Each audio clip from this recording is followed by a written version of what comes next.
5, 4, 3, 2, 1. The mandatory language in which section 326 bracket open 3 bracket close is caused, leave no manner of doubt that when a case is tried as a summary case, a magistrate, who succeeds the magistrate who had recorded the part or whole of the evidence, cannot act on the evidence so recorded by his predecessor, full stop.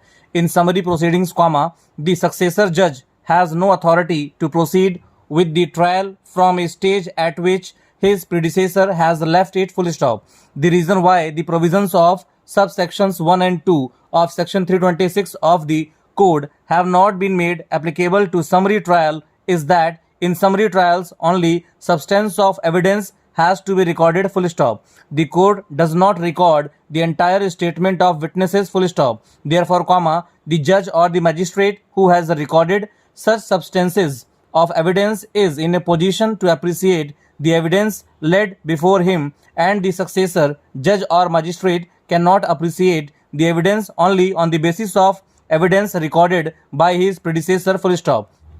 Section 326 bracket open 3 bracket close of the code does not permit the magistrate to act upon the substance of the evidence recorded by his predecessor, the obvious reason being that if succeeding judge is permitted to rely upon the substance of the evidence recorded by his predecessor, there will be a serious prejudice to the accused, and indeed, it would be difficult for a succeeding magistrate himself to decide the matter effectively and to do substantial justice, full stop, para.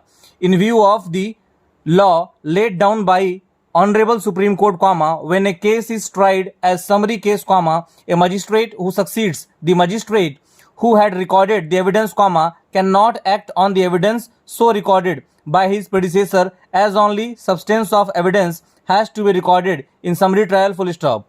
Therefore, the successor magistrate would not be in a position to appreciate the evidence laid before his predecessor, and this would cause serious prejudice to a party against whom any order is passed, full stop. In the present case, it is tried as summary case as provided under section 143 of the Act, and therefore provisions of section 262 to 265 of the Criminal Procedure Code shall apply, full stop.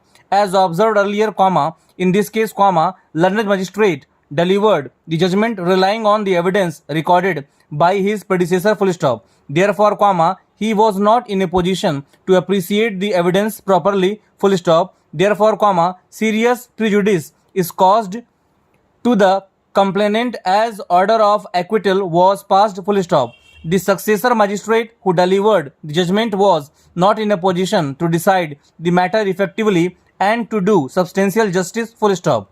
Therefore, the impugned judgment is required to be set aside, and the case is required to be remanded to the trial court for retrial in accordance with law, full stop, para. In the result, the appeal is allowed, full stop. The impugned judgment dated 26/6/2009 passed by learned 4th Additional Chief Judicial Magistrate, Navsari, in criminal case number 4397 of 2008 is set aside, and the matter is remanded to the trial court for fresh trial in accordance with law after giving opportunity to the parties, full stop. The parties are directed to appear before the trial court on 30/4/2011, full stop. If the accused fails to appear as directed by this court, the trial court is at liberty to take appropriate action to secure his presence, full stop.